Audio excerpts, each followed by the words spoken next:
Recording in progress.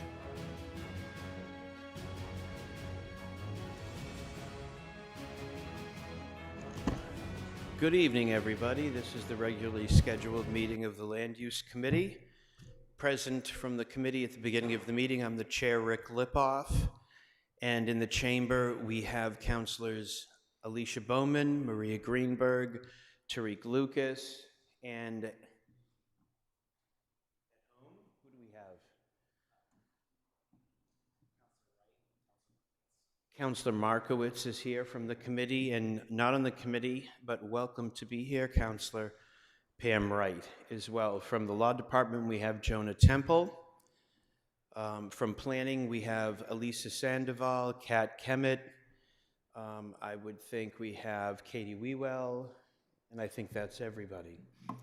Okay, the first item of the night is Edward and Lana Lukatsky.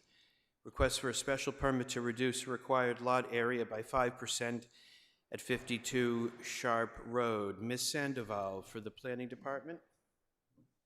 Yes, let me just share my screen.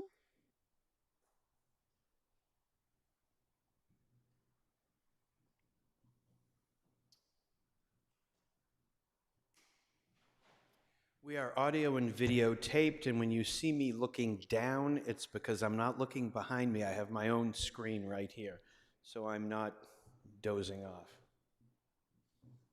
Okay, this is petition number 259-23 for 52 Sharp Road. The zoning relief is to reduce required lot area by up to 5%. There's a little history behind this project that might be helpful to understand the context of the petition. In 2007, the prior owner conveyed a portion of the property in the rear to a neighbor as part of a resolution of an adverse possession claim.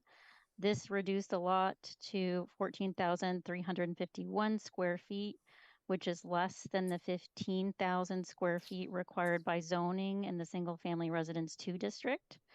The Historic District Commission held a demolition review hearing in October 2022, and the previous house was determined not to be historically significant. The new homeowner began the building permit process for a by right home after demolishing the existing home. Inspectional services then determined the lot to be undersized for the zoning district, stopping that process. The petitioner now seeks a special permit to allow for a 4.3% reduction in the lot area requirement, where up to 5% is allowed by special permit. So when reviewing this request, the council should consider whether the site is an appropriate location for the proposed subdivision that requires waivers for the lot area. The reduction in lot area will adversely affect the neighborhood. There will be no nuisance or serious hazard to vehicles or pedestrians. Access to the site over streets is appropriate for the types and numbers of vehicles involved. The proposed reduction in lot area is consistent with and not a derogation of the size, scale, and design of other structures in the neighborhood. The proposed reduction in lot area does not create a nonconformity that did not previously exist with respect to frontage, lot area per unit, front setback, side setback, rear setback, height, number of stories, lot coverage percentage, or usable open space percentage. So this is an aerial map showing the location of 52 Sharp Road outlined in blue. The property abuts single family residences to all sides, and the land use of the neighborhood is residential. The zoning of the site and the surrounding area in yellow, that is single family residence 2. So here is a plan showing the existing conditions.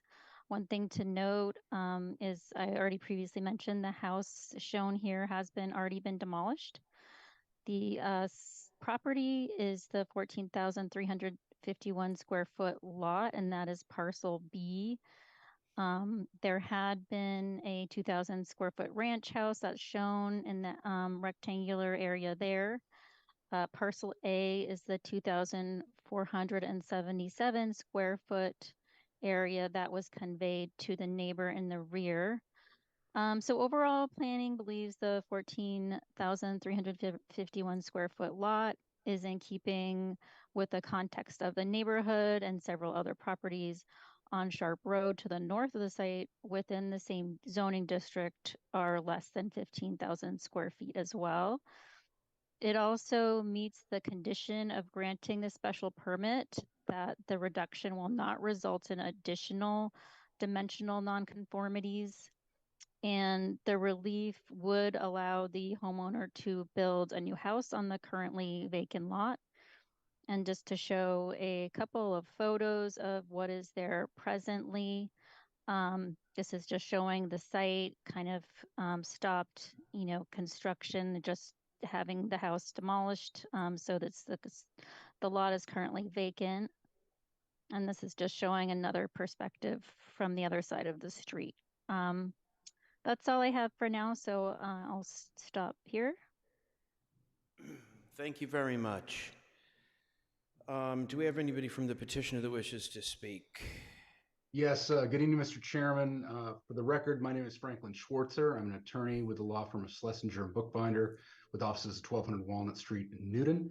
And I'm here this evening on behalf of petitioners Lana and Edward Lukatsky. I think Ms. Sandoval covered everything I wanted to cover in my presentation. I had a chance to talk with her earlier this week. This really is a very straightforward petition. We just need the 5% waiver for the special hearing. Thank you. I'm going to put on I usually wait till the end to speak, but I'm going to put on my real estate hat here with my day job for 30-something years. I can't believe the attorneys, I can't believe what's gone on here. It's incredible. You had a taking, and the people who allowed that to happen didn't realize that their lot size was going below the 15,000 that they needed. There was nobody there that helped them. They transferred this property to new owners, title insurance companies, attorneys. Nobody caught this. They go and they tear down their house. They get the approval. Nobody catches this until the building permit, where somebody in our building department or ISD said, wait a minute, and that's why we're here. This lot is 14,000 square feet. It's just shy of what the buildable is.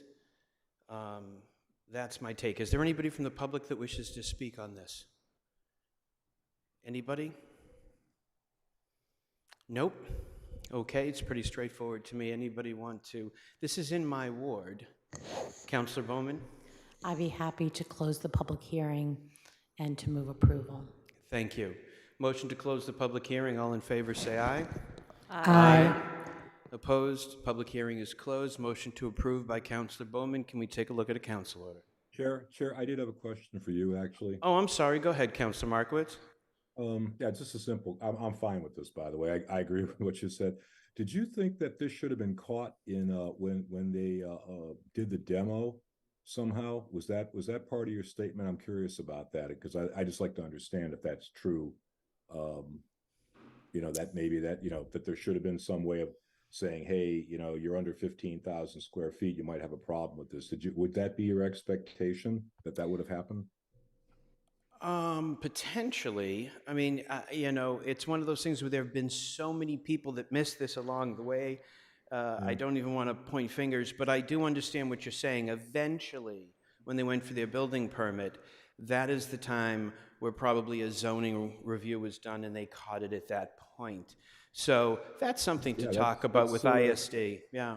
That's why I'm asking the question. I'm clearly not, I don't think I'm really not interested in pointing fingers. What I'm interested in is we got a process that has a little gap in it here that we really would want to see not affect somebody else. Because I would hate to be the petitioner standing in these shoes and saying, oh my God, I just did all this stuff and nobody told me. Exactly to your point. So if there was something that we could do in the permitting process to, it's just another check to make sure that somebody doesn't proceed without knowing what they're in, I'd like to do that. So it's a little bit of an offline thing, but yeah, I think it's point well taken. And I've got such a curiosity on this one that I'll be talking to Mr. Chickariello about it, and I'll let you know. Cool. All right, okay. Good. Thank you. Thank you. All right, Ms. Sandoval. Okay, let me just share my screen.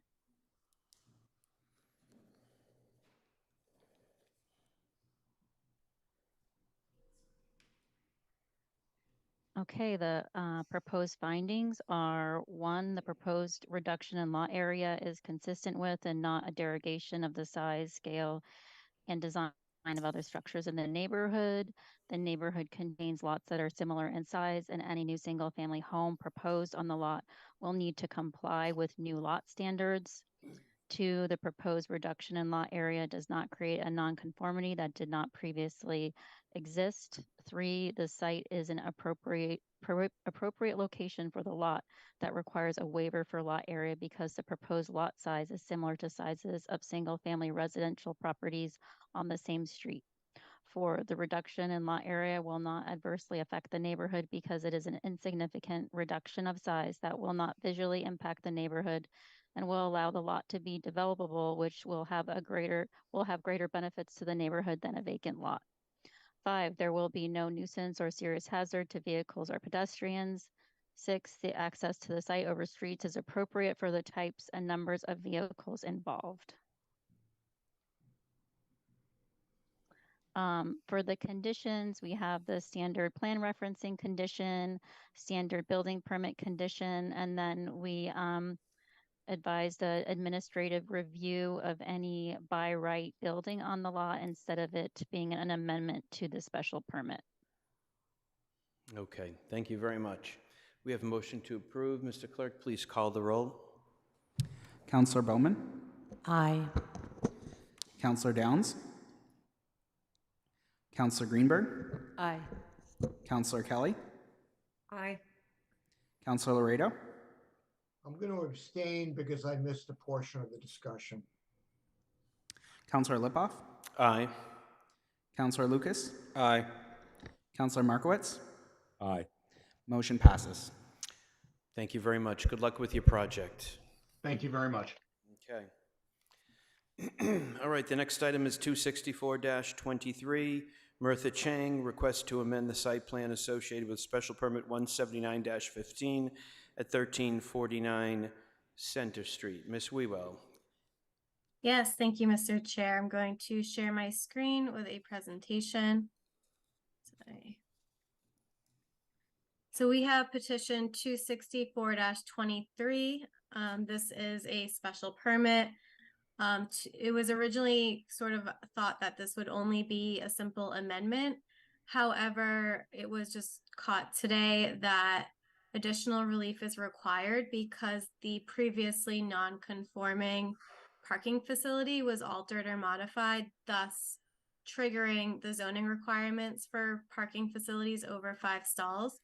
So this is the top half is the relief that was additionally noticed and advertised. However, this bottom half of the screen shows the additional relief identified and would prevent a vote tonight if there were to be a vote because it would need to be noticed and advertised. I can quickly go through a presentation. So when reviewing the request, the council should consider whether the site is an appropriate location for the amendment, whether it will adversely affect the neighborhood, no nuisance or serious hazard to vehicles or pedestrians, and whether the site is appropriate for the types and numbers of vehicles involved. This will also change when this comes back to the committee. So this is at 1349 Center Street. It consists of 10,579 square feet of land at the corner of Center and Trowbridge in the Business 2 zoning district. It's improved with a mixed-use commercial building.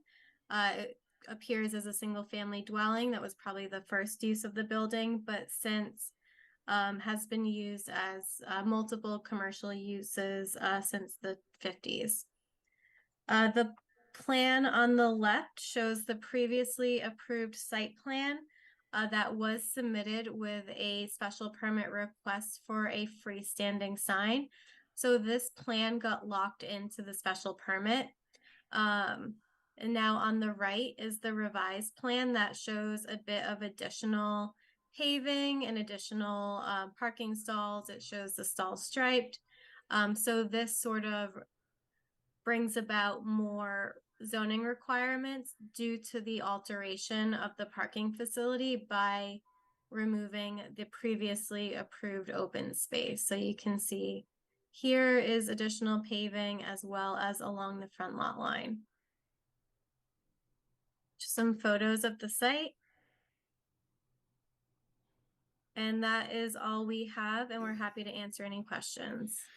Okay, I met Miss Chang before the meeting, and I told her what was going on and told her she could go home. This can't be voted tonight. It has to be renoticed due to the parking issue. Is there anybody from the public here that wishes to speak? Because we are opening the public hearing. Raise your hand at home or here. I do not see anybody. Councilor Laredo? I'm going to move to hold the item, Mr. Chair. Great, we needed that. Thank you so much. There's nobody here that wants to speak, right? No, okay. All right, so we're holding the item. We have a motion to hold by Councilor Laredo. All in favor, say aye. Aye. Aye. Opposed, abstentions, the item is held. Thank you very much. Okay, the next item is 266-23, Maya Sahal, request to allow parking in the front setback at 89-91 Craft Street. Ms. Sandoval. Let me just share my screen.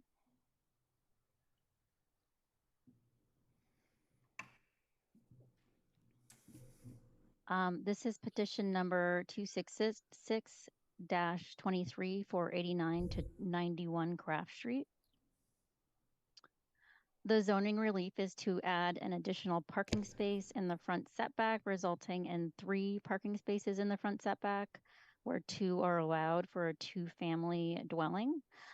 Just as background, this is an existing 2-family that was constructed last year by right. 2 parking spaces are required by zoning for each of the units for a total of 4 dedicated parking spaces by right. When reviewing this request, the council should consider whether this site is an appropriate location for the proposed additional parking stall within the front setback. The additional parking stall within the front setback will adversely affect the neighborhood. There will be no nuisance or serious hazard to vehicles or pedestrians. Access to the site over streets is appropriate for the types and numbers of vehicles involved. Literal compliance with the allowed number of parking stalls within the front setback is impracticable due to the nature of the use or the location, size, width, depth, or grade of the lot, or that such exceptions would be in the public interest or in the interest of safety or protection of environmental features. So here's an aerial map showing the location on Craft Street of the property outlined in blue. The property is in the MR2 zoning district and abuts single and multifamily residences. And the neighborhood is a mix of residential and commercial uses. To the south in the area in green is a public use zone in the location of the city-owned Craft Street stable, as well as a manufacturing zone in the purple. To the northwest and east of the property on Craft Street are MR2 and MR3 zones. So here is the proposed site plan. The petitioner proposes to construct a parking stall near the front, at the front setback near the southeastern lot line. That parking stall will be constructed using pavers. The parking includes one dimensionally compliant parking stall that is 9 by 19 feet.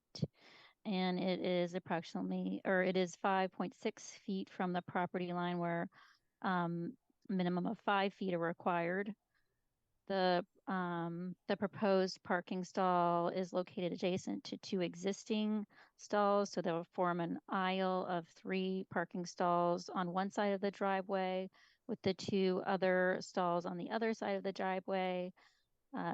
The open space will decrease from 5.1% to 50.4%, where a minimum of 50% is required.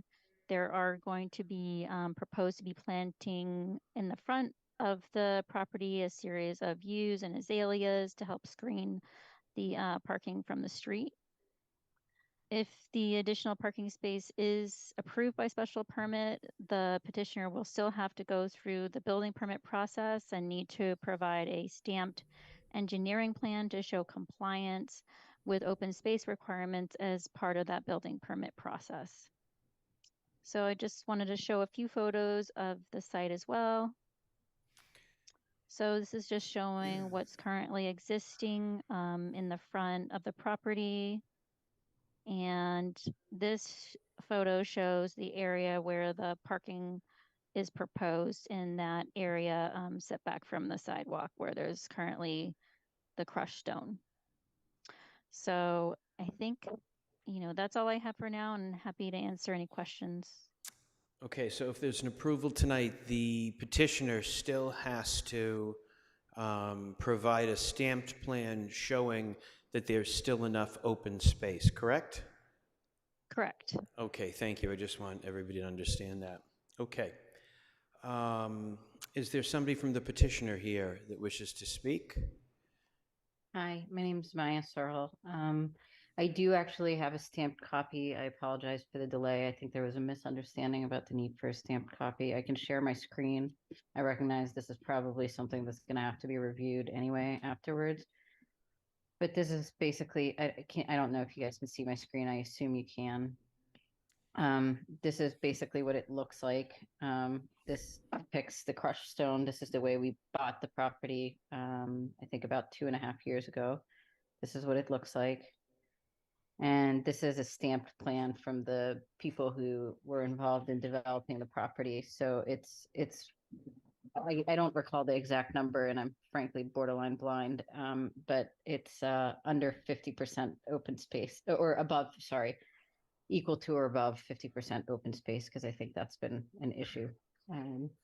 If I might just clarify one thing. Yes. The existing site plan does have the stamp. It's just the proposed site plan that does not have the stamp, from what we could tell. There's a proposed site plan with a stamp. This one, Okay. I think this has a stamp. Okay, They thank came you. out and Thank you, surveyed. Ms. Sahal. Okay. Thank you. Yeah. Please stop sharing your screen and just get that plan with the stamp to where it needs to go, and that'll be fine. Thank you. All right. Is there anybody here from the public that wishes to speak on this? I see Ms. Sorrow. Hi, Terry Sarro, 44 Cook Street. I walk by this property every day on my walk. This is what I mean. So, we build something like this, parking in the front of the house. There's 4 cars already. Now there's not enough parking, so they're going to come back. This is an ongoing issue by building stuff like this and not giving enough sufficient parking. And I mean, it's like when you walk by, there's cars in the, cars in the front. There's no green space. There's no, I mean, the house is set back, but it's all, we saw what can these people do? I mean, they can't park in the street. So I'm not against them parking. It's just, this is what I mean when you approve something and with limited parking, and then all of a sudden a year later, they're coming back because they need more parking because they can't park on Craft Street. Thank you. Thank you, Ms. Sorrow. Understood. They are adding, I don't know if you were here when it began, they are adding green space at the front for a buffer. One of the things you did mention that you didn't like was the lack of green space, but they are adding it for what that's worth. I get it, but Okay. I mean, you'd have to see it. I mean, it would probably be a little bit of green space, but it's better than nothing. Agreed. Thank you. Councillor Greenberg. Thank you, Mr. Chair. Generally, I am not thrilled with allowing parking in the front setback, but in this case, I am in support of this. Councilor Leary and I met with the petitioner several times to discuss her situation, so we're sympathetic to that. The front of the property, frankly, is very unattractive currently. There is no greenery, there are no trees, no plantings. So this will be a big improvement to the site. It will be an improvement to the streetscape. I'd like to see if the petitioner would be willing to add more landscaping as planning suggested in the planning memo. I think that would be a nice addition. And I'm happy that they're adding landscaping to their co-unit next door. I think it's going to look much better, and I'm in support of this. Thank you. Thank you. Ms. Sahal, do you have more to say? I shouldn't have cut you off. I'm so sorry. No, not at all. I think, yeah, this is, I don't know how to say this politically correctly, but I mean this in a politically correct way. I think if you look at the properties next door to us, I think there's a lot more greenery, and I think this may be maybe a little bit of an oversight in terms of what's required in terms of open space, because it would have been very nice if when we had bought the property, there was greenery up front. A lot of what's driving this, as you know, and I think a lot of people who I've spoken to before know, is like need for extra parking. But I think also just in terms of street appeal or curb appeal for the property, I'm not sure what additional landscaping, would be recommended. We got, additional, quotes as best as we could. I think there's a limited spot in the front setback. We'll do what we can. The back of our house is beautiful, but no one gets to see that in our backyard. But I think we're trying to do the best we can, particularly with the parking ban, which in the winter, which is, obviously a hot topic in Newton. But anyways. Thank you. Maybe you can speak to somebody at planning and just see what their definition is of additional plantings, and if it's able to do it, potentially you could do that. Thank you. Councillor Leary. Thank you, Mr. Chair. I agree with everything Dr. Sahal just said, and also with my colleague, Councillor Greenberg. This, just as a point for Ms. Sorrow, this was not something we voted on. This was a by right project that I think mistakes were made because the whole front yard was paved. And Ms. Sorrell thought she had 3 parking spaces to begin with, and later found out that was not the case. So I also think in this case, we should make an exception because adding greenery to it will only improve what's there now. And I want to go back and make sure that where our by right projects are following our open space rules, stormwater rules, and green space rules. So Mr. Hall wouldn't have had to have this frustrating situation happen. So thank you very much. I hope the committee approves it. Thank you. Councillor Lucas. Thank you, Mr. Chair. So I have no issue with the additional parking in the front setback. Just a couple of questions for the petitioner. If I'm looking at the house on the right-hand side, you have the crushed stone where a car is going to park. Is the entirety of the crushed stone going to be replaced with pavement? Pavers. No, the plan is to, what is it called? We're gonna, what's the term, Brad? Pervious pavers. Yeah, pavers. We're gonna put pavers for basically in addition to the pavement. And then there's going to be, don't quote me on the exact amount, there's going to be about 5 feet between that and the sidewalk where we're going to plan on planting green space. Our neighbors, the opposite to the left, they're going to leave the crushed stone and just add kind of a symmetric amount of greenery just so it doesn't look kind of odd having much more greenery on one side as opposed to the other. Okay, so that was going to be my next question. On the left side where you have the crushed stone, only some of that will be plantings and green space, not the entirety?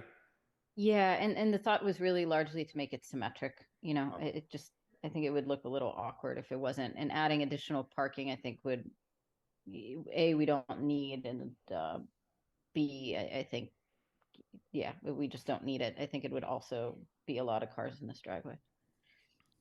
Mr. Chair, if I could make just one point about the crushed stone, that Sure. was supposed to be the open space, the usable open space was the crushed stone.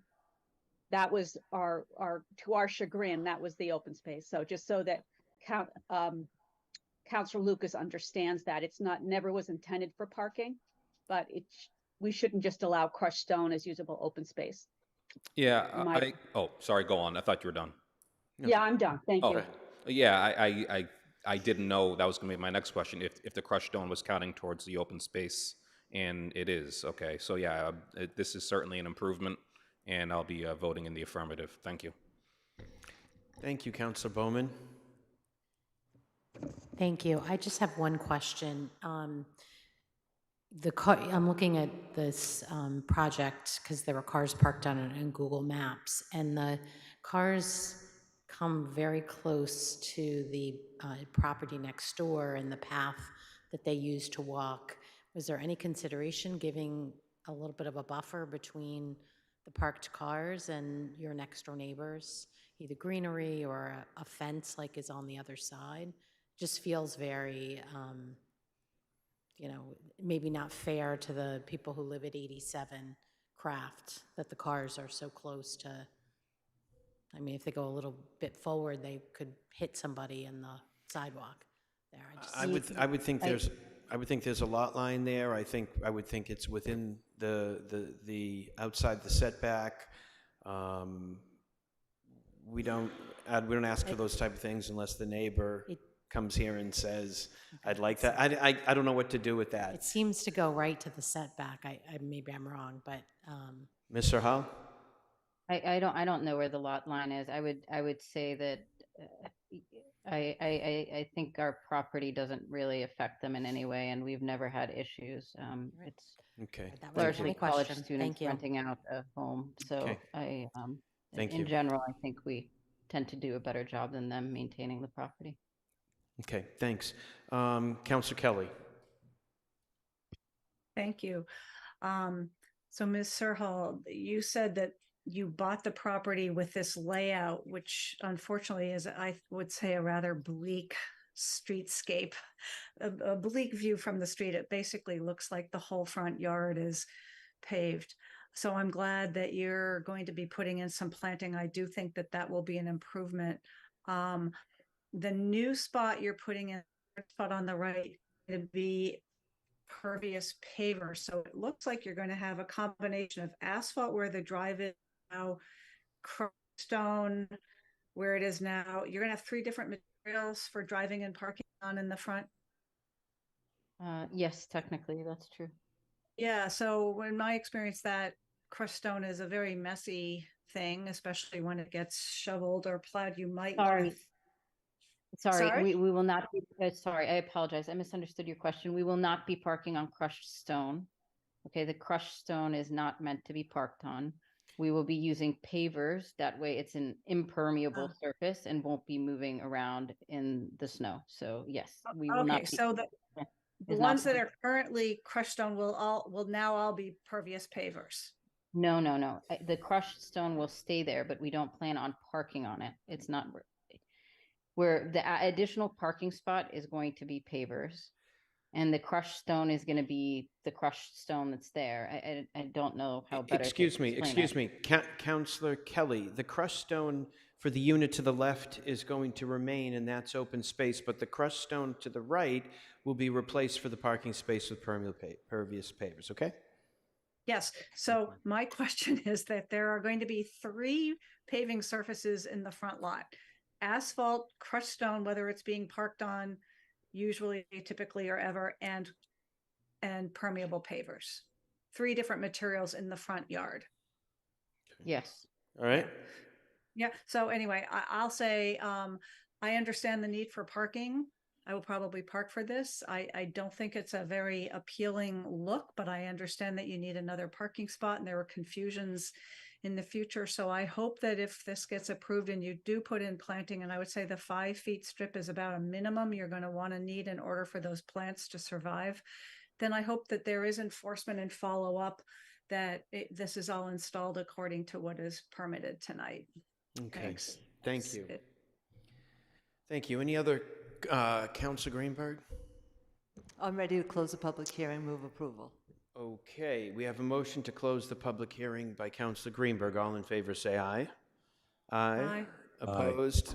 Aye. Okay, the public hearing is closed. We have a motion to approve by Councilor Greenberg. Can we take a look at a council order? Sure, just a moment.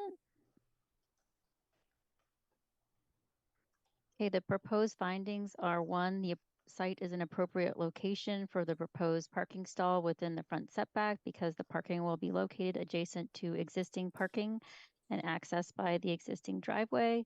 2, the additional parking stall within the front setback will not adversely affect the neighborhood because the stall will be adjacent to existing parking. There will be no modifications to the driveway or curb cut, and the site will be improved with landscaping to screen the parking area. 3, there will be no nuisance or serious hazard to vehicles or pedestrians because the curb cut and configuration of the driveway will be similar to the existing conditions. 4, access to the site over streets is appropriate for the types and numbers of vehicles involved. 5, literal compliance with dimensional parking requirements is impracticable because the constraints of the specific site and there is not a suitable alternate location for the parking. And for conditions, we have the standard plan referencing condition, standard building permit condition, and standard final inspection condition. Thank you very much. We have a motion to approve. Can you please call the roll, Mr. Clerk? Counselor Bowman, Aye. Counselor Downs, I'm abstaining. Thanks. Counselor Greenberg, Aye. Counselor Kelly, Aye. Counselor Laredo, Aye. Counselor Lipoff, Aye. Counselor Lucas, Aye. Counselor Markowitz. Aye. Motion passes. Okay, thank you very much, Ms. Sahal. All right, the next item is 262-23, Robert and Laura K. Hughes request to waive the separation requirement for a historic detached accessory apartment to further extend nonconforming height and footprint and to exceed FAR at 193 Lake Avenue. Ms. Wewell? Yes, thank you. So we have petition 262-23. The petitioner is seeking relief to construct an addition to the existing accessory building and establish an accessory apartment within that building. The addition and establishment of an accessory dwelling use requires relief for the following: to allow reduced separation distance between the detached accessory apartment and the abutting dwelling, to further increase the nonconforming height of an accessory building, to further enlarge the nonconforming ground floor area of an accessory building, and lastly, to exceed the FAR. When reviewing this request, the council should consider whether the site is an appropriate location for the proposed detached accessory apartment as designed with the dimensional waivers outlined before, and whether the proposed accessory apartment with dimensional waivers will not adversely affect the neighborhood, whether there will be a nuisance or serious hazard to vehicles or pedestrians, whether access to the site is appropriate for the types and numbers of vehicles involved, whether the proposed expanded structure which exceeds the FAR is consistent with and not in derogation of the size, scale, and design of other structures in the neighborhood, and whether the expanded structure with an increased non-conforming height and ground floor area shall not be more substantially detrimental than the existing non-conforming structure is to the neighborhood. So the subject property is located at 193 Lake Avenue, and it consists of a 26,818 square foot through lot with frontages on both Lake Avenue, right where my cursor is to the right, and Saxon Terrace, which is the street.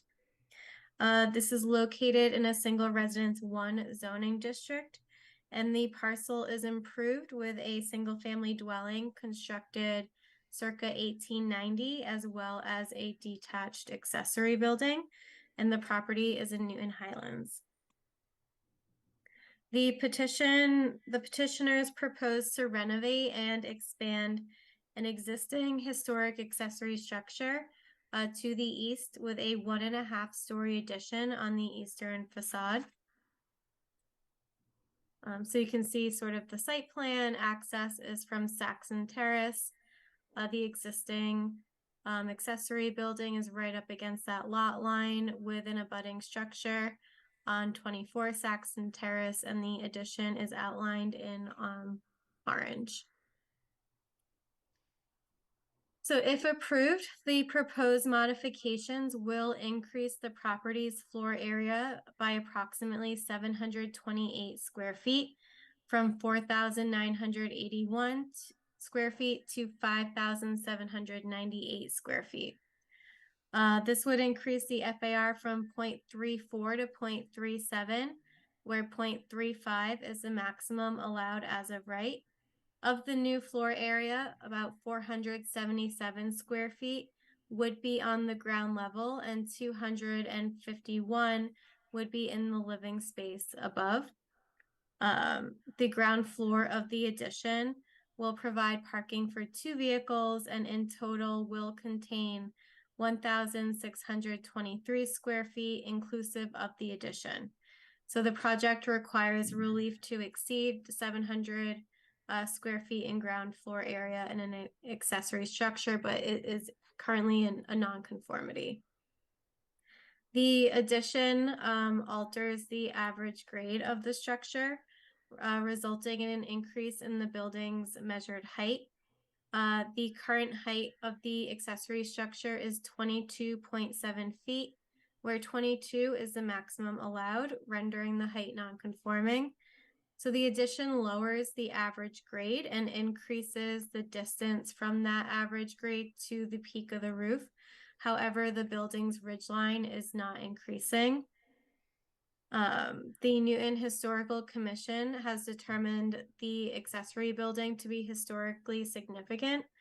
The petitioners propose to renovate and expand within addition as well as dormers of the half-story and use as a detached accessory apartment.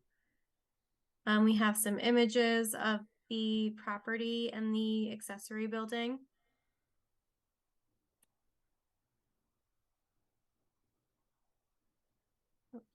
And that is all we have, and we're happy to answer any questions. Thank you very much. Is there somebody here from the petitioner that wishes to speak? Yes. Go ahead. Good State your evening, name and Chairman address. LaFawn. Yeah, for the record, my name is Kathy Winters. I'm an attorney with the law firm of Schlesinger and Bookbinder with offices at 1200 Walnut Street in Newton Highlands.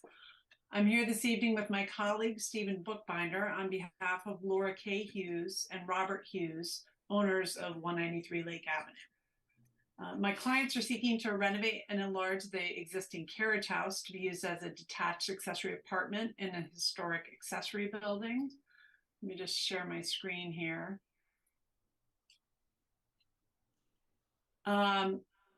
As Ms. Wewell showed you, the property is located on Lake Avenue. It's also accessible from Saxon Terrace. It looks over Crystal Lake at Livingston Cove. The Hughes purchased the property in 2019 and have completed extensive renovations of the main house, which was originally built in 1890. These renovations restored and preserved the historic character of the home. The carriage house was also constructed around 1890 and was historically used as a caretaker's cottage. As you can see, it's sited on the northwest corner of the property and it's accessible from Saxon Terrace. And also, as you can see, the neighbor's garage at 24 Saxon Terrace directly abuts the carriage house. We don't know when that garage was constructed, but it was certainly after the carriage house was constructed. So here on this site plan, you can see the existing carriage house. The first floor includes a narrow garage that was designed for a horse-drawn carriage. It also includes a living room and a kitchen. The second floor contains 2 bedrooms and a bathroom. And here is the proposed addition. The Hughes seek to add a functional 2-car garage along this end and to adapt the space to modern living while restoring the historic elements of the building's exterior. Laura Kay and Bob have 6 children, and they plan to use the space as an area for their kids to hang out with friends and as a study for Bob. And they're also planning ahead. They have a child with ongoing medical issues, and the carriage house could serve as an ideal apartment for him when he reaches adulthood. As Ms. Wewell described, this proposal fits within the historic carriage house provisions of the accessory apartment ordinance. This section allows a detached accessory apartment by right in carriage houses deemed historically significant by the Historical Commission. Exterior alterations must preserve the historic character and integrity of the building and are subject to the jurisdiction of the commission. We went before the Historical Commission in September of last year to present the project. The Historical Commission deemed the carriage house to be historically significant, and they approved the proposed plans by unanimous vote. I won't repeat all the 4 different areas where we need special permit relief, as Ms. Weevil already went through them. But I do want to note that the Hughes have discussed the proposed addition with their neighbors. The neighbors at 24 Saxon Terrace here with the abutting garage have expressed some concern that the addition might alter their view from their 2nd-story bedroom. We don't believe the neighbors' view will be materially impacted, but I'm about to turn the presentation over to our architect, Tobin Schulman of SV Design, and he's going to walk you through the design and can explain why we think the neighbors' view will not be materially impacted. So Okay. with that, I will turn things over to Tobin Schulman. Good evening, everyone. For the record, Tobin Schulman of SV Design, the architect on the project. I'm going to just share my screen here. As Kathy mentioned, we did renovate the main house. This is the main house before and the after. And I show that mostly to give a sense of how we were able to use the historic windows and match historic windows, as well as traditional historic materials like the wood shingle siding, the wood shingle roof, in order to bring that building back to a beautiful state. This is this was the existing carriage house when we first got there, kind of overgrown. This is another shot of it sort of during construction. So this is the side that faces the lake here that you're seeing. And then this section here is the piece that was the stall to hold an old carriage, horse-drawn carriage. And behind here, you're seeing 24 Saxon Terrace and the 2nd-story windows. So again, another view of it. This is that this section's footprint and height don't change. The proposed addition is in this area to the right of this image. And again, you can see these 2nd-story windows are quite high up, looking over the structure, which is why we don't think that we're really gonna impact it. Existing 1st floor plan, the garage bay or carriage bay is really too small for even one modern automobile. It was built for a different time. There's the living room and kitchen that were present there. And then the 2nd floor with its existing dormers and half-story within the roof with a couple bedrooms and a bathroom. Existing elevations. The proposed plan, what I've done here is just highlight for you with some color the area of where the existing footprint is, that's outlined in blue. And then our proposed extension is hatched here in green.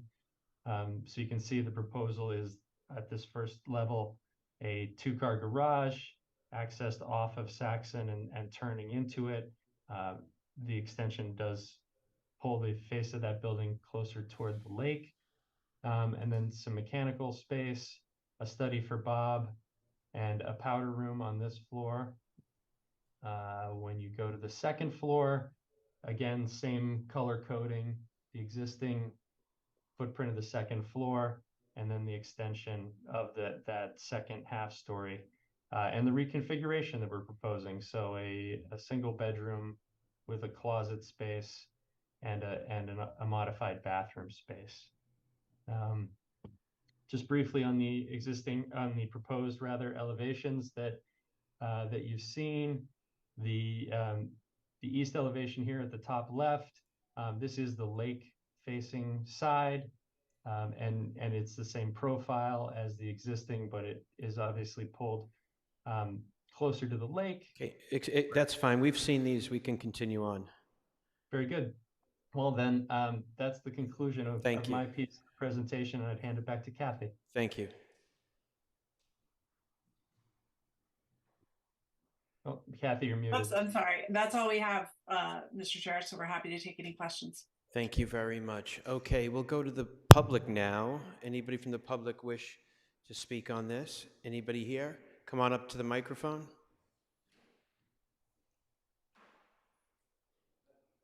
Can you turn it's a button there? Got it. Hi. Thank you for the opportunity to talk. My name is Dan Wiener, and I, along with Renda Wiener, are the adjoining property on 24 Saxon Terrace. And we'll just take the opportunity to read a letter that we submitted, if that's okay. Go ahead. So we're just writing to express some concerns about the plan that was submitted by the Hughes family, and which we heard about tonight, to both expand the height and footprint and to exceed the floor to area ratio of the existing carriage house. While the address of the proposed project is Lake Avenue, as you can see, the primary entrance to the house, the driveway, and all the traffic to and from the house is on Saxon Terrace, and therefore should be considered in this context. The carriage house at 193 Lake Avenue already exists, and expanding the footprint by over 700 square feet is not necessarily congruent with the neighborhood. Saxon Terrace is a small private way that is already overtaxed with traffic. We learned a little bit about the intent of use of the carriage, but this could potentially further burden the street, adversely affecting and representing a nuisance to the neighborhood.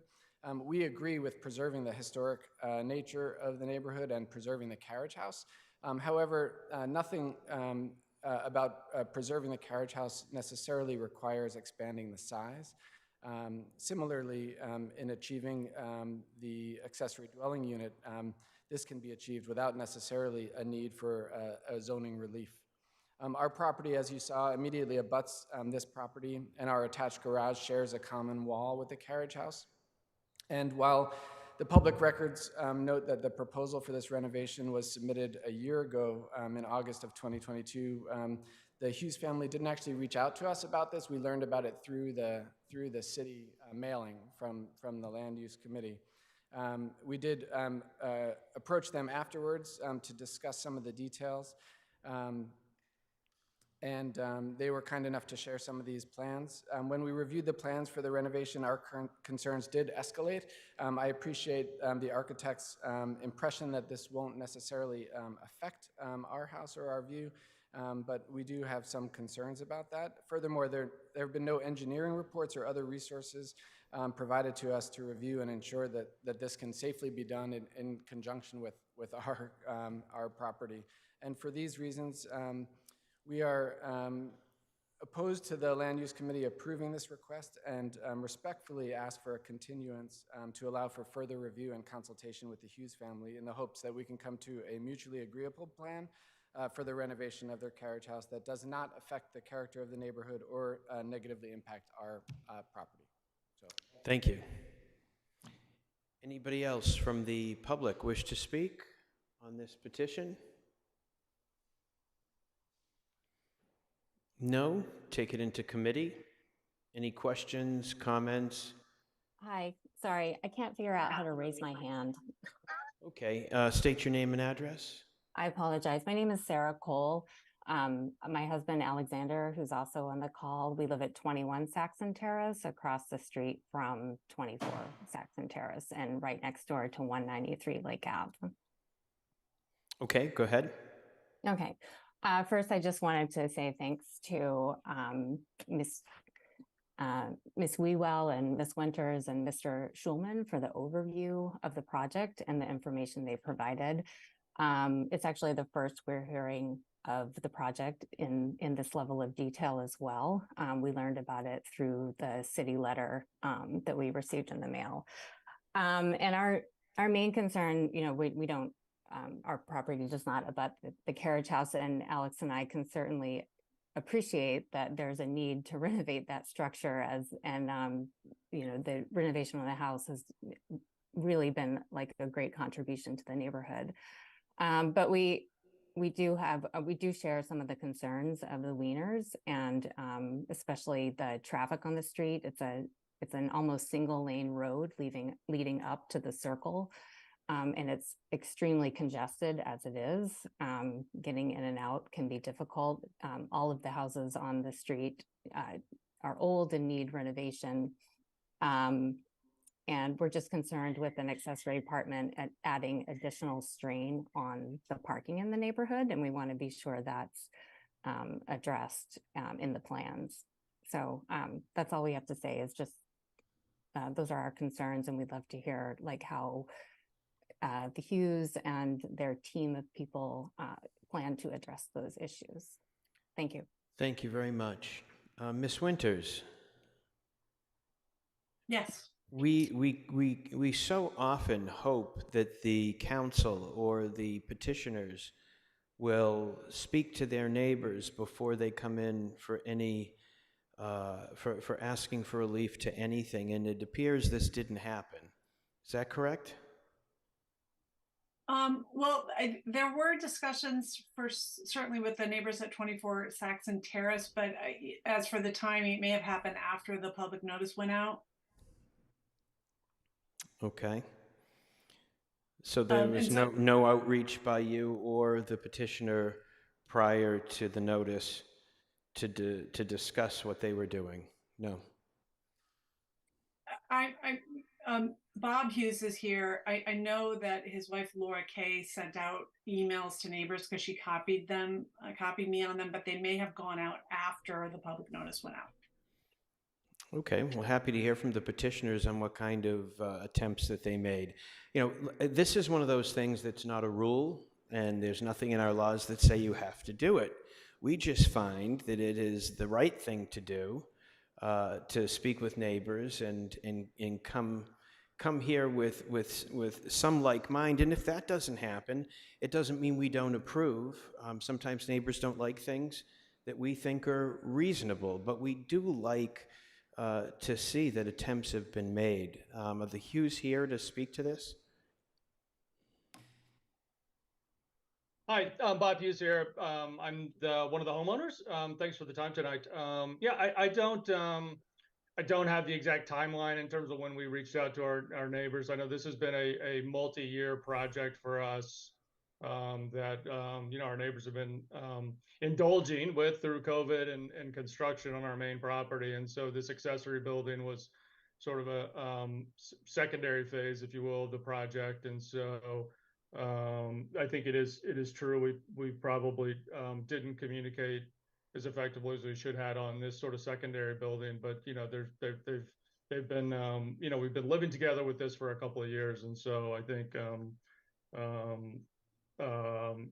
it's been an ongoing project from that standpoint. Okay, thank you. Councilor Laredo.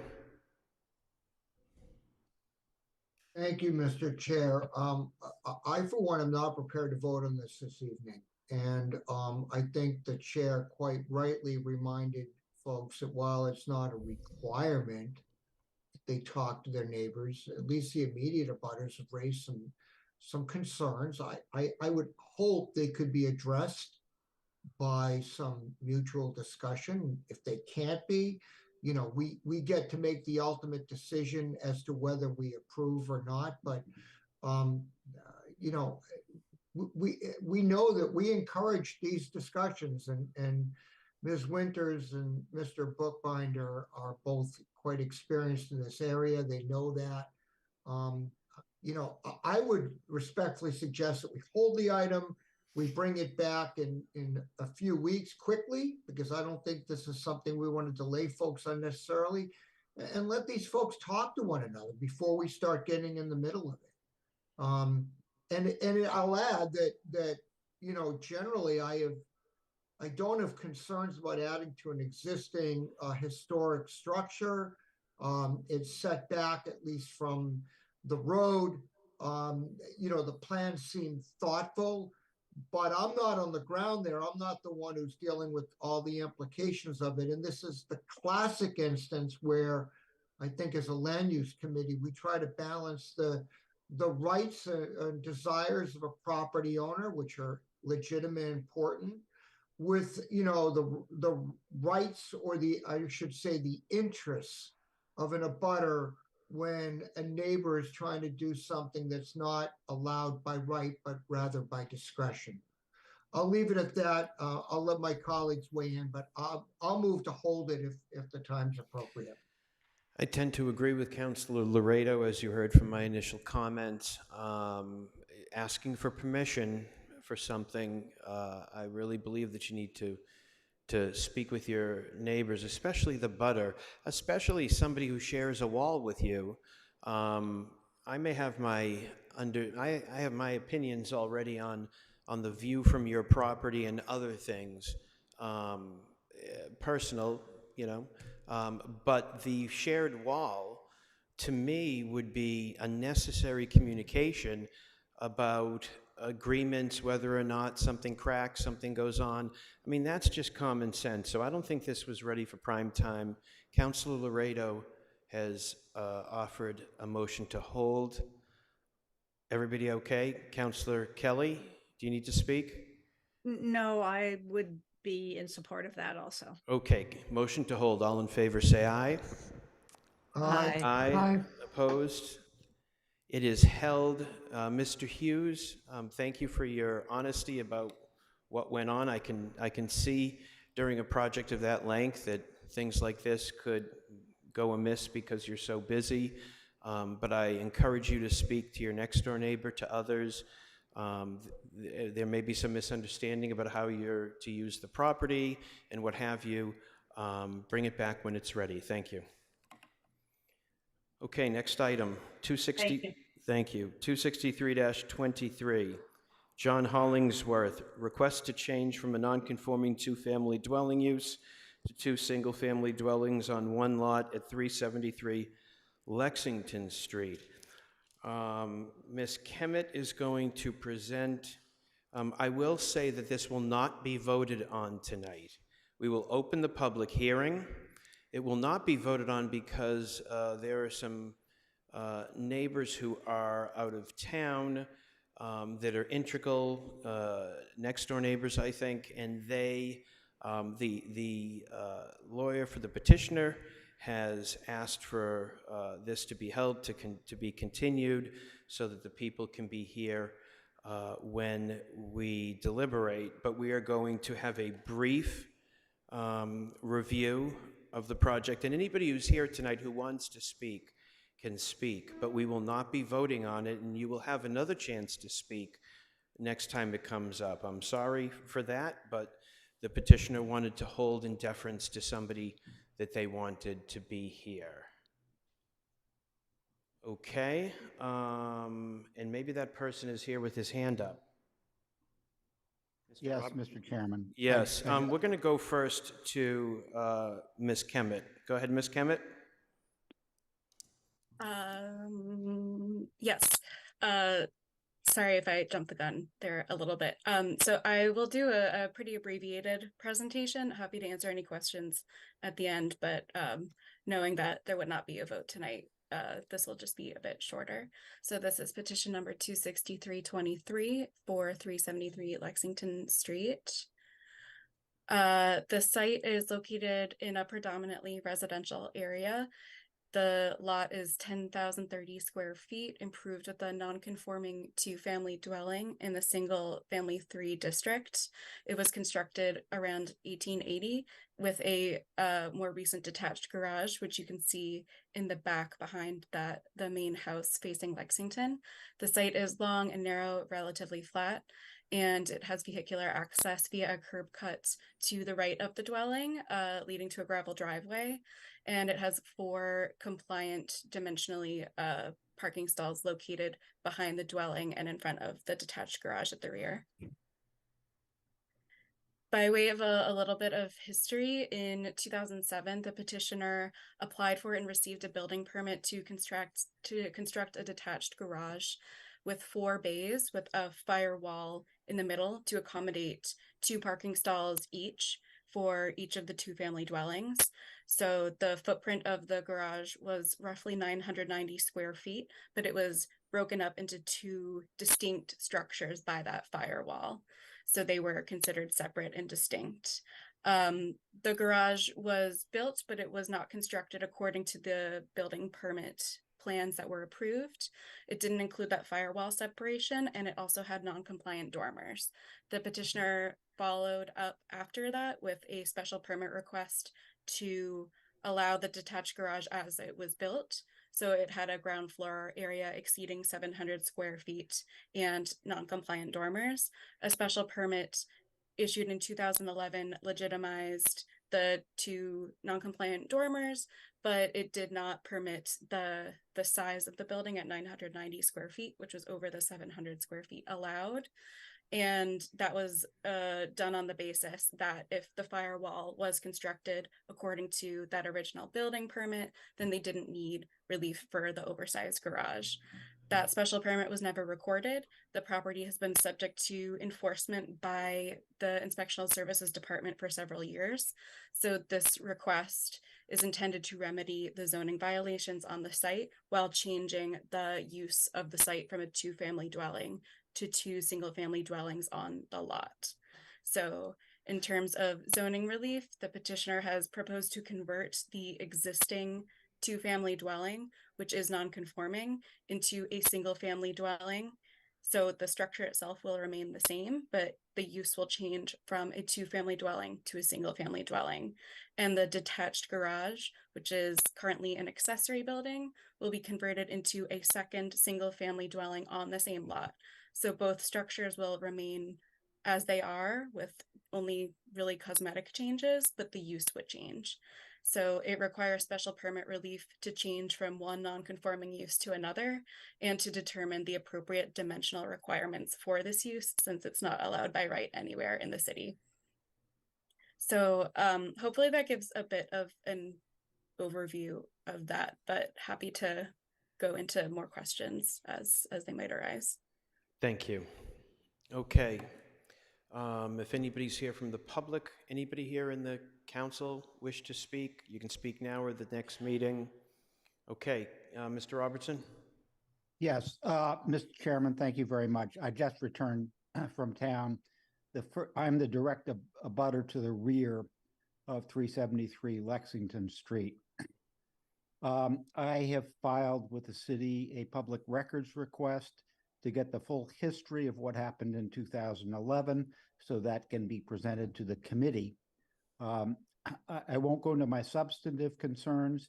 I share the concerns that the abutters had at the last matter before you. They're exactly the same. Is the petitioner never approached me over what his plans were. The first I ever heard of it was the legal notice I received. I am in the process of discussing my options with an attorney, and I would like, similar to the last one, this be held so that discussions may be had about what the exact plans are and how any conditions that are imposed can be enforced, given that the last ones were not complied with. So I think it only fair that we have an opportunity to myself and other abutters and interested parties have an opportunity to see how the city can hold the petitioner's feet to the fire if any permit is granted. I will also say that Mr. Morris did reach out to me after he learned my concerns, and I do appreciate that. Mr. Morris is the petitioner's attorney. And I do appreciate that, and I would welcome the opportunity with the planning department and members of this committee to sit down with the petitioner and figure out if there's a process that works by which he, if a permit is to be granted, we can obtain assurance that it will be complied with. Mr. Robertson, I will tell you that that Mr. Morris in the city is ahead of you on this one, triggered by you, but ahead, where this week we got the notice from Mr. Morris that he didn't want to move forward tonight specifically because he wants to meet with you and start that process. Mr. Morris, I just have a quick question. May I say also that I appreciate Mr. Morris's accommodation by being completely willing to put this matter over so we could have discussion. So he has been very accommodating, and I greatly appreciate Excellent, that. thank you. Mr. Morris, is this petitioner the same petitioner that, how do I put this gently? Is this the same petitioner from the past 12 years that did so many things wrong, or is this a new owner of the property? No, it's the same petitioner, Mr. Chair. Okay, asked and answered, thank you. Okay, so we are going to hold this because we are respecting your request to meet with Mr. Robertson. I think that's a great thing. Councilor Markowitz has his hand up. Before I go to him, do you have anything else to say, Mr. Morris? We done? I do. I think one of the things we hoped, I believe that I was on vacation when I learned of Mr. Robertson's request of the city for the documentation. And I believe that having looked in my archival files, having gone back 12 years, that I have many of the documents he's requested. So also, I would hope that our ability to get together will save the clerk's office and others for having to scour the public records to provide the same information that I may have available to him and provide him during our conversations. Thank you, Mr. Morris. That's great. There's a history here that Mr. Morris was around for, and I'm sure he'll be able to give it all to you. All right, Councilor Markowitz, do we have a motion to hold? You do, and I just want to say that I appreciate the fact that both parties here are going to engage, and you both. I haven't had a chance to get back to Mr. Morris yet. I'm not doing my Roy Orbison thing here. I had eye surgery, so I'm kind of just winding back up here. But I'm also happy to help in these discussions so that when we come back here, we can have something in hand that hopefully will resolve everybody's questions, issues, and be able to move forward. So please be in contact. And with that, I will move hold. Motion to hold by the cool jazz saxophonist. Okay. All in favor, say aye. Aye. Aye. Opposed? The item is held. Good luck working together, gentlemen. Thank you. All right, the last item of the night, 265-23, Kosher K LLC, request to extend a non-conforming residential use to allow a 3-unit multifamily dwelling, to extend non-conforming front and side and rear setbacks, to allow up to 36 feet in height, and waivers for parking at 43 Craft Street. Ms. Kemet.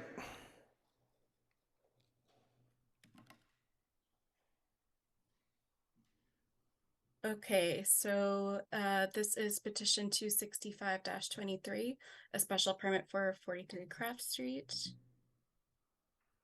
The petitioner proposes to demolish the existing dwelling on the lot and construct a 3-story multifamily dwelling in essentially the same footprint of the existing structure. Relief is needed to extend a non-conforming residential use and a non-conforming front setback. The project also needs relief to alter and extend the non-conforming side setback, rear setback, and parking setback. It also needs a waiver for 3 parking stalls and to reduce the depth and width of the 3 parking stalls proposed in the project. In reviewing this request, the council should consider whether the site is an appropriate location for the proposed residential development, which extends several nonconformities of the site, if the proposed project will adversely affect the neighborhood, if the project will create a nuisance or serious hazard to vehicles or pedestrians, if access to the site over streets is appropriate for the types and number of vehicles involved, if the proposed nonconforming residential use will be substantially more detrimental than the existing nonconforming use is to the neighborhood, and if literal compliance with the parking requirements is impractical due to the nature of the use or the location, size, frontage, depth, shape, or grade of the lot.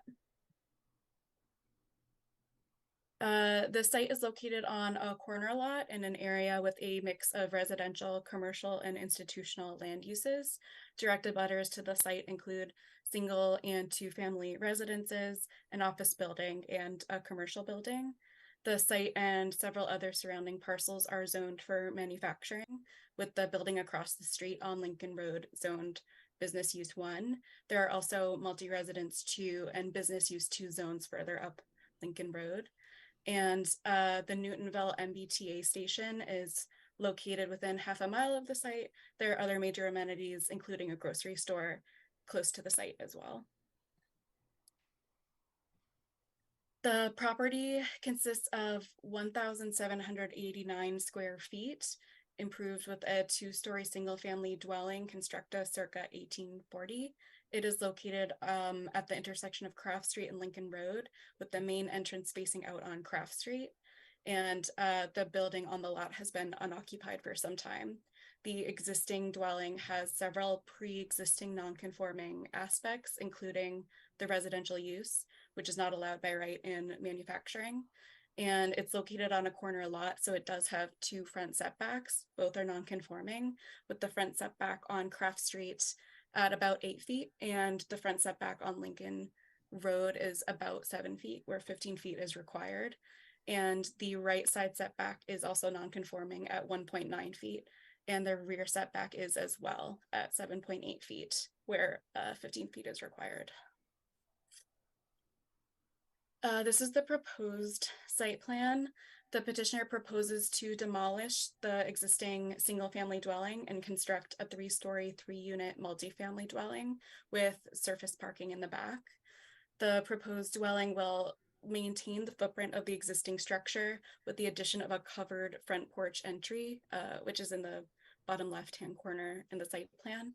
All 3 units will be in the same building, with 1 unit occupying the basement and first floor, 2nd unit on the 2nd floor, 3rd unit on the 3rd floor.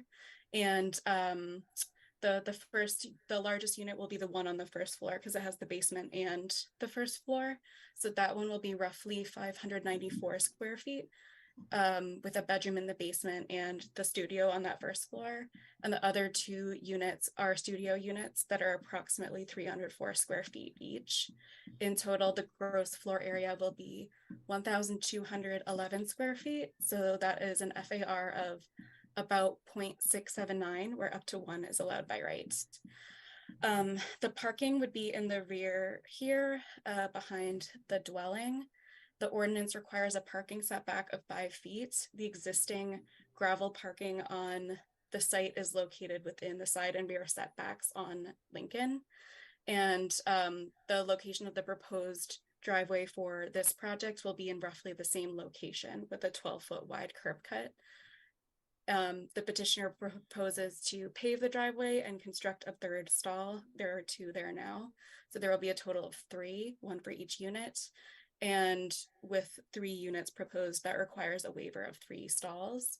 The 3 stalls are proposed with dimensions of 17 feet deep and 8 feet wide. So 18 feet deep and 9 feet wide is required in the ordinance. So they do require that dimensional relief.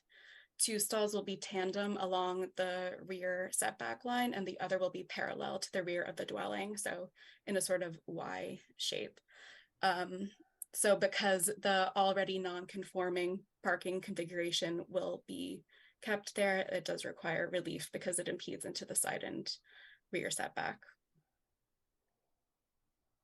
This is the front elevation on Craft Street, and the shared entrance for all 3 units is there on the left. The non-conforming front setback on Craft Street will be further decreased. It is 8.1 feet now, and it will be decreased to 5.9 feet to accommodate that covered front porch. So it does require relief to alter and extend the non-conforming front setback. The maximum height allowed is 24 feet by right, 36 by special permit. This is proposed at 32.9 feet, so it does require relief for the height. This is the right elevation. The right side setback is currently non-conforming at 1.9 feet. That will remain the same in the proposed plan, and it needs relief to alter and extend the setback. This is the left side, which is the side of the house that is technically the other front setback on Lincoln. This setback is currently 6.9 feet. It will remain 6.9 feet, so that also requires relief. And this is the rear elevation, so the parking will be located behind this elevation. The current rear setback is 7.8 feet. That will remain the same. Relief is needed to alter and extend that as well. Overall, the planning department is not concerned with the project as proposed. It does require several aspects of dimensional relief, including the setbacks and the parking relief. Most of that is due to the existing non-conforming nature of the lot. It is a fairly small lot and it is on a corner. The proposed structure will be taller than the dwelling on the site now, but it is largely within the same footprint, and it is an area that has a pretty diverse mix of uses. Also wanted to note that the units are all well under 1,000 square feet. So this is a kind of rare opportunity to introduce some of these smaller units that have been identified as a priority in at City Council and in the comprehensive plan. Thank you. Okay, thank you. The petitioner, the representative, anything to add to that? Thank you, Mr. Chair. Lawrence Leah for the petitioner. Mr. Lee, go ahead.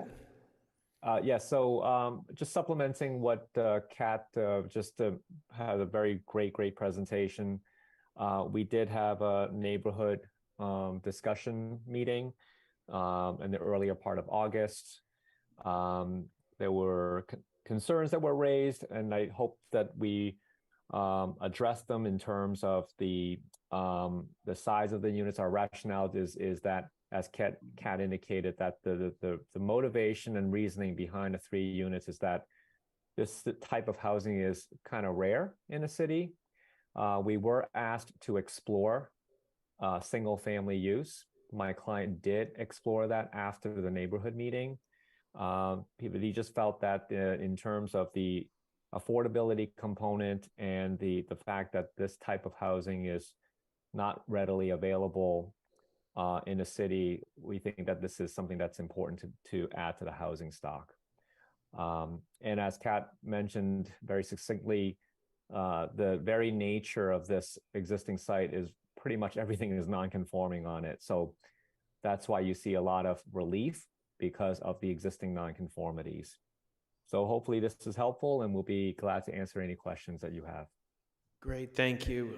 Just for full disclosure, there are places in this city that still may have my old address as 29 Craft Street for my company. I moved from there just before COVID, so I am not in a butter to this property, but I do know it well because I walked by it every day. Okay, anybody from the public wishes to speak? Come on up.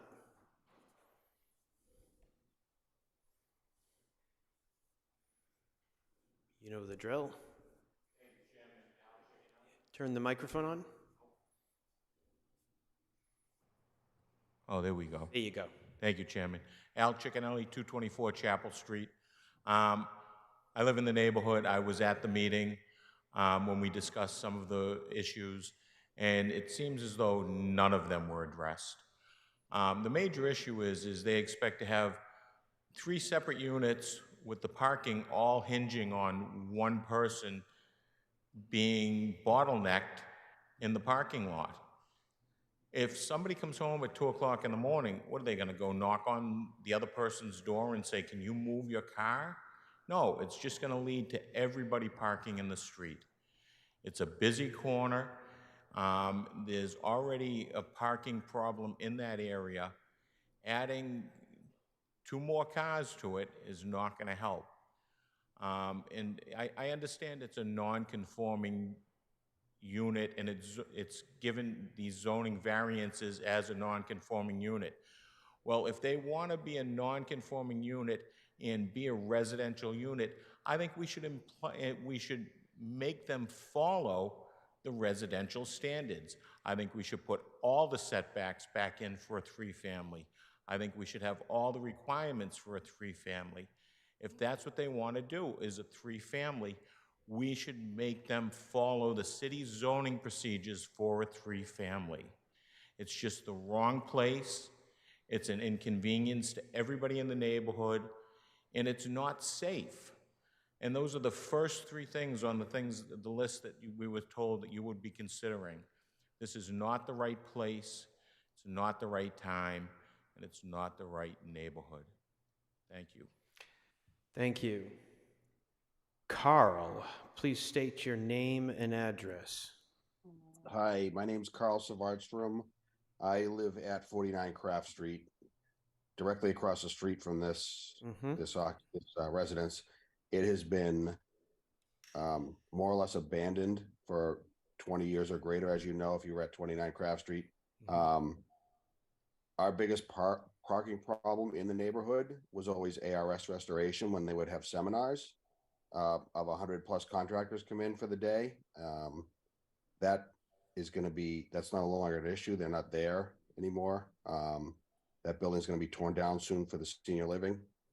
There is an issue with affordable housing in this neighborhood, and as someone who lives this close to that house, I would welcome 3 smaller units with more people being able to move in and afford it more, as opposed to a single family, which I don't oppose either. But as the plan is proposed now, I have spoken with the owner. He has reached out to me as a neighbor on the opposite corner, and I don't see an issue with this house as it's proposed. Thank you very much for your comments. Janine Stewart, state your address and your name, please. Hi, am I unmuted? Go ahead. Your name and address. Hi, I'm Janine Stewart from 251 Adams Street, and my mother is here with me, Antoinette Stewart. She lives at 25 Lincoln Road. And I just want to make some comments. I think the plan is too big for the size of the lot. It should be a single family home. The existing structure is about the size of a large shed. I think the parking is a joke. What are the plans for snow removal? We haven't heard anything on that. Where are guests going to park? They're going to have to park further up on Lincoln Road, because I don't believe you can park on Craft Street if I'm correct. I just want to say 99% of the properties sold in Nonantum are being sold to developers that are overdeveloping. Nonantum is becoming Cambridge. There's no other village getting slammed with this many multifamily developments with not enough parking. It's ruining our neighborhood, and our representatives don't seem to care. Thank you. Thank you. Ms. Sorrow. Hi, Terry Sorrow, 44 Cook Street. I lived on Lincoln Road. That's where I grew up. And actually, when I got married, I moved 3 streets over. So I know the area. The house has been abandoned, I think, ever since I was little. It should have been knocked down a long time ago. But we met with Lawrence Lee. We told him the concerns. He didn't address anything of what we said. He actually said that he could write something in the agreements about the parking, because it's done in Brookline. Well, we're not Brookline. This is Newton. That area, that corner, and especially with the seniors going across the street, as you can see, up the street needed more parking, and actually across the street, Mr. Swart's house was knocked down, and that's going to have only 2 parking spaces, and they're parking on the front yard too. It's not the area for 3. I can't understand why a single family home, nicely constructed, it probably could be affordable to some of our kids that are married, that want to stay here in Newton but can't afford it. A single home with a nice driveway with green space. And like Janine said, what about the trash? What about snow removal? And where are the guests going to park? They can't park on Craft Street. The lot is only 1,795 square feet. And to construct 3 units on there is just ludicrous. Thank you. Thank you. Mr. Jay Bruno, please state your name and address. Unmute. Go ahead. We can't hear you. Excuse me.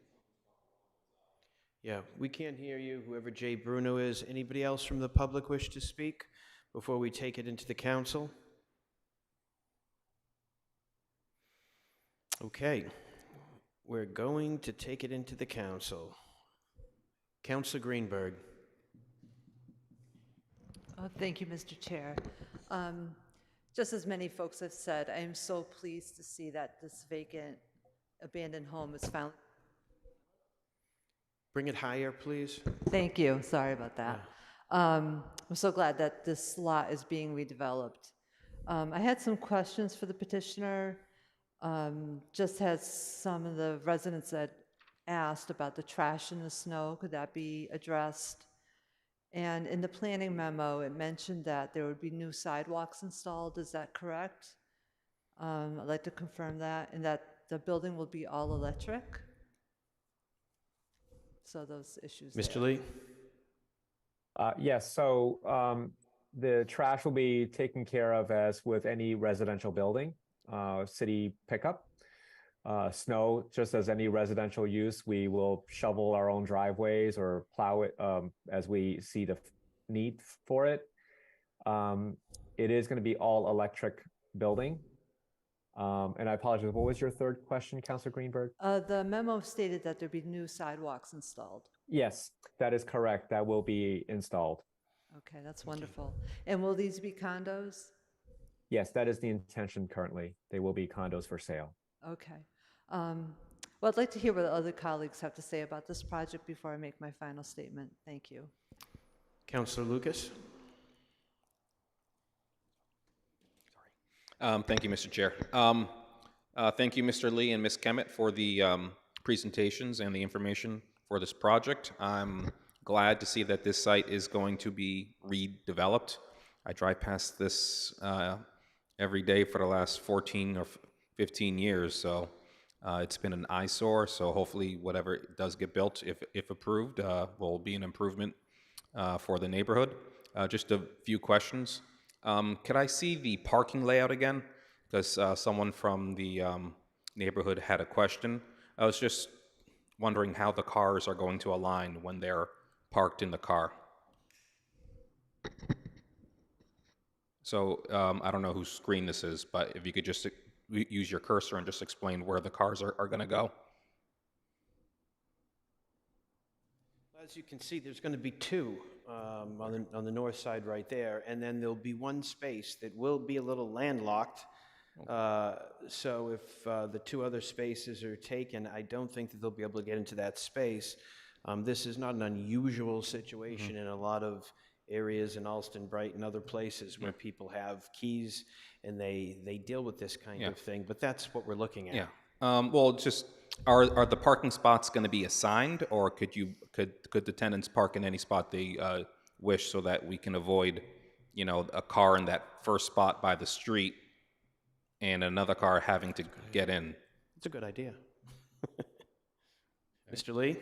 Yes, we can both do both ways. I've seen both done, as Councilor Lipoff had indicated, that this is done in many other places. I personally have experience in doing condominium documents when I create these for projects where there's shared parking. The homeowners or tenants, depending on how they're structured, will have keys and access to each other's cars as needed, and it's works. Okay, well, I would encourage not having assigned spaces. That's just my personal preference, but those are with the condo association. That exactly. Absolutely. That's that works too. Yeah. Perfect. So the other thing, did someone want to say something? Oh, okay. I thought I heard someone. Sorry. So the other thing is you're going to replace the sidewalk around the property. Is the tree that's on the corner there on Lincoln Road, is that going to remain? Yes, it's the intention is that it is going to remain. I actually did speak with Joe Porter, who is our surveyor engineer for this project, to actually look to see if we can actually minimize or reduce the width of the curb cut that's currently proposed. It's 12 feet currently. And if we can reduce that and pull any curbing away from the existing tree, that's what we're going to try to do.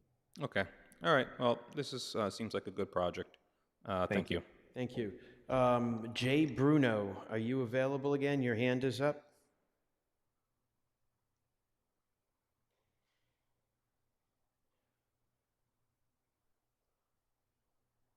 Hello? Councillor Kelly. Thank you. Well, as many of you have noted, this is one of the most neglected houses, properties I've ever seen in Newton, on one of the tiniest lots ever, in an area on a corner lot surrounded by a mix of uses. And I too am really happy that something is going to be changed and improved here. Along with some of the speakers, but not in compatibility with others, I think that 3 micro units in this location is a terrific use. It's very well situated for this. I don't know where else I've ever seen 300-ish square foot units available in Newton, and homeownership ones. 1 unit at 594 square feet and 2 at 304. I think that this is a terrific location to provide this benefit that is really going to be great for the community. I was at the community meeting that Mr. Lee and one of the speakers talked about, and I did hear some of the neighbors, I would say a majority of the neighbors, say they would far prefer a single family house at this location. And I've been thinking a lot about that too. And I think that the image of a single family house is an ideal that isn't the reality of the best use of this site. I've been thinking about, we've seen some other proposals come before us recently where people want, a 3rd parking lot for their teenage child on the site. And if a single family home, for instance, by right were to go on this site, it is a very small lot. Not sure you could fit much of a swing set even on it. If a couple with 3 children were to move in, there could easily be 3 cars on this site needed. If it were to be purchased and rented out a room, which is allowed, you can have border, there could be 2 couples with 4 cars on this site. It could be a short-term rental, which I think would probably be much more of a nightmare for the neighborhood. All of those uses could have much more traffic impact than the sort of self-selecting occupants that you're likely to get with 3 micro units. Considering that parking and traffic is the major concern I heard from the neighbors, I think that providing 3 spots on the site is a great solution. My guess is that the 3 people buying units here, not all of them would even have cars, but you are taking all the parking off the streets and putting it on the site. So I think, and that will be self-selecting. People who don't want to live in a tiny unit won't buy it, and people who have a really big car or don't want to get trapped into that corner parking spot will not purchase here. In terms of the layout of the parking, I'll just say welcome to the north side. Where I live, we have stacked parking and have to trade off cars all the time. I know that happens in Nonantum and Newtonville, and where I'm in West Newton. People work this out. It might not be ideal for everyone who wants their own spot in their own driveway, easy in and out, easy out. I think that this will be something that will get worked out with the future tenants. So I welcome 3 micro units at this site. I think it's a terrific asset for Newton, and I hope this project goes through. Thank you. Thank you, Councillor Leary. Thank you, Mr. Chair. I really don't have to say anything because Councillor Kelly was so eloquent in describing this project, the uniqueness of this project, and having these micro units, which I think might be a first for the city of Newton, as an option for more affordable, less expensive living. And her discussion regarding the parking is right on target. I wholeheartedly agree with her. I don't think that a single family use would necessarily be any better. In fact, could be more difficult. And I'm so happy that this deteriorating building is finally going to be removed and replaced with some livable space with a new sidewalk, and they're going to save the tree. I'm really looking forward to this project, and I am in full support. Thank you very much. Thank you, Councillor Bowman. Did you want to speak? Just to say, I think this project is amazing, and I agree with all the comments I've heard from my fellow colleagues tonight. Thank you. Councillor Markowitz. Thank you, Chair. Yeah, this is interesting. You and I actually, I think, have talked in the past about this parcel. I've always wondered what would happen to it. And that to see that somebody actually is doing something with it. I think the positives on it, for me at least, I think it's interesting to try out this micro unit concept. Years ago, I lived in the Back Bay, and before I bought my first small condo down there, I actually looked at units that were in the 350, 360 square foot range. So I know they can be livable. You do some funky configurations, but of course, down there you had access to things that would cause you to be out of the home a lot more than maybe they would be in Newtonville. I think that's one of the contrasts there. But I think the home ownership thing is compelling. I've also, when I lived in Brookline, when I lived in Coolidge Corner, in a much bigger place, but still with tight parking, we had tandem parking. We all had nice cars, but we managed to deal with the keys and the movement, and it actually wasn't really a problem. And we had little kids at the time and all that, so we were able to so this stuff is absolutely all workable. I think what Councilor Kelly said probably was, for me, the determinant, though. It's kind of a self-selecting process. I think if this works for you, then you do it. And I think the developer here is going to have a bit of a challenge there potentially, but they're willing to take that risk. I'm not sure a single family home, I'm not sure what you would be able to do with a single family home here, given the tiny nature of the lot. So just from a practicality standpoint, this seems to make all the sense in the world. The one thing I would say, though, about parking and use, that I don't know whether we can write a condition or how agreeable Mr. Lee might be, for his petitioner, but I would not really want to see this turned into a verbo, and I don't know that we can preclude that by conditions or so forth, but, it would sit really well.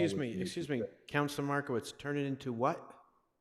That not verbal, I'm sorry, you can't use it as a short-term rental. In other words, you can use the unit. If you can't live in it, you could rent it out to someone else long-term, but it wouldn't be on, a home away or VRBO or any of those types of things, so that it wouldn't, somebody wouldn't buy it as an investment just to basically use it as a hotel room that they would let out to people. That would be, there are other issues that happen with these short-term rentals, and I think that would be maybe a little bit more to put upon the property.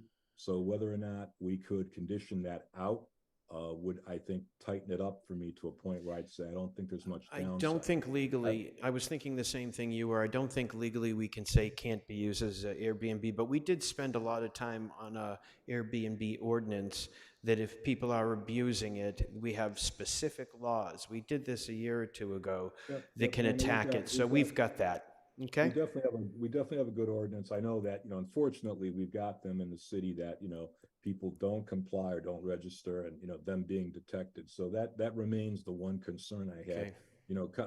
Attorney Lee, if there's anything you can say to that, to kind of put us at rest a little bit. But I agree with you, Chair. I'm not sure that legally we can prevent them Thank from you. doing that. Okay, Ms. Sorrow, please put your hand down if you're done. Councilor Wright.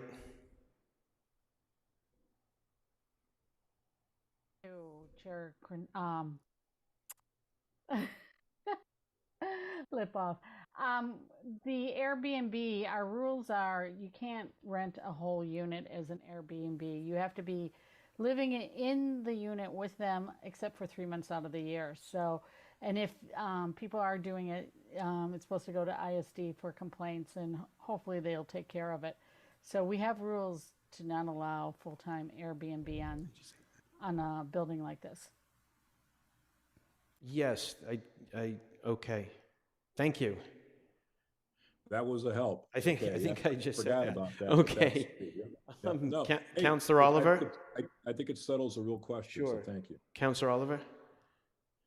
Great, thank you, Chair. I just wanted to add in, in totality, I think this project is, in and of itself, I like the project.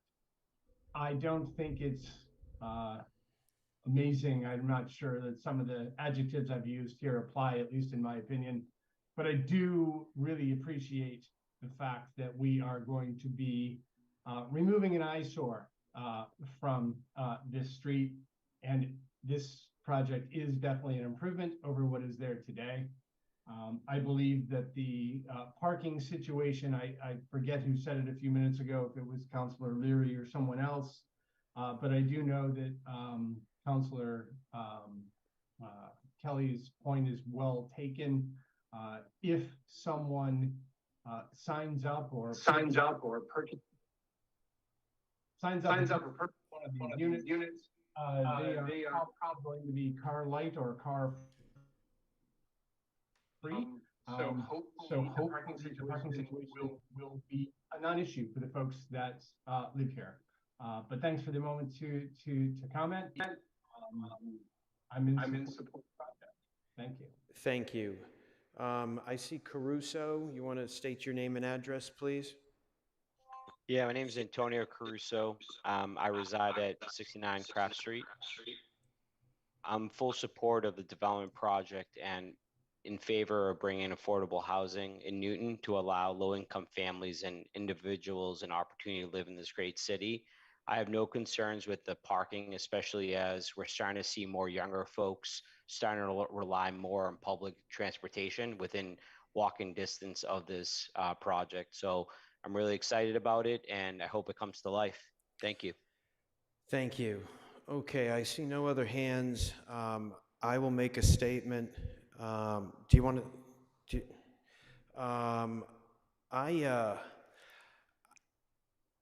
I have an affinity for Mr. Cecchinelli and Miss Sorrow, a friendship and a respect and a dialogue that I appreciate. But I think we need to start talking about what we're for instead of what we're against all the time. And I think we have to look at this with clear eyes. This is not a single-family house lot. This has an office building and a parking lot on one side. It has a supermarket and a senior housing to come across the street. This is a perfect little site for multiple units. These micro units are something that is used in many cities around the country. It's really the wave of the future. It's the answer to smaller, more affordable units for people starting out. This site is so small that if you put a single-family home on there, you wouldn't really have much of a backyard because you would want some parking neighborhood that doesn't want anybody to park on public streets, that everybody should be able to park on public streets. This takes the three cars for the 3 units off the street. When people come to visit this property, those people will do exactly what they do when they come visit your property. They'll park on the street, which is what everybody does when they go and visit their friends. And Mr. Lee was correct. Snow and garbage. Any 3-family home in the neighborhood takes care of their own snow and garbage, and this property will do the same. This lot is so small. I am impressed with the fact that they could figure out how to do this. I always envisioned maybe a little office and an apartment above. This is just fine with me. It's the same amount of cars as that would be there if it was a single-family home. So I don't know what the egregious nature is of doing 3 micro units here. We received as much or more emails from people in the neighborhood who are not only thrilled to finally get this redeveloped, but thrilled with the use. So I implore my good friends in Nonantum to take every one on its own and not just say no to everything, because that we just angst-ridden every time something comes in front of us in Nonantum, and it shouldn't be that way. We should have discussions and work together to make development be the best it can be. Sorry for the speech, but I thought this one was worthy of that. Do you have something to say? Yeah, thank you, Mr. Chair, for that. Thank you for your comments. I hear the concerns of my neighbors. I understand it, but this project brings a lot of positive change to that site. The building design is lovely. It'll fit right into the neighborhood. There will be new sidewalks. They're preserving the trees. And more importantly, it provides 3 home ownership opportunities to someone first-time home buyer, to seniors who are downsizing, to folks in our neighborhood who are looking to find a more affordable, attainable place to live in Nonantum. So I am in full support of this project, and I move to close the public hearing and move approval. Thank you. We have a motion to close the public hearing. All in favor, say aye. Aye. Opposed, abstentions, public hearing is closed. We have a motion to approve by Councilor Greenberg. Can we take a look at a council order?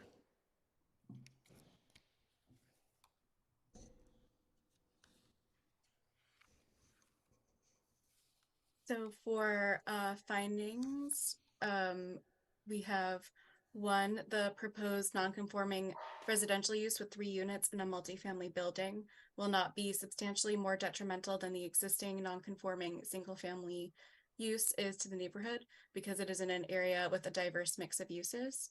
2, the site is an appropriate location for the project because it supports several goals of the comprehensive plan, including creating modestly sized dwelling units close to public transit. 3, the project as designed will not adversely affect the neighborhood because it largely maintains the footprint of the existing dwelling and there are a mix of uses nearby. 4, the project will not create a nuisance or serious hazard to vehicles or pedestrians because the driveway location is being maintained. 5, access to the site over streets is appropriate for the types and number of vehicles involved. And 6, literal compliance with the parking requirements is impractical due to the size and shape of the lot, which is small and located on a corner and therefore has limited space to accommodate additional parking. And for conditions, we have plan referencing, an operations and maintenance plan, construction management plan, all electric, and the standard building and occupancy conditions.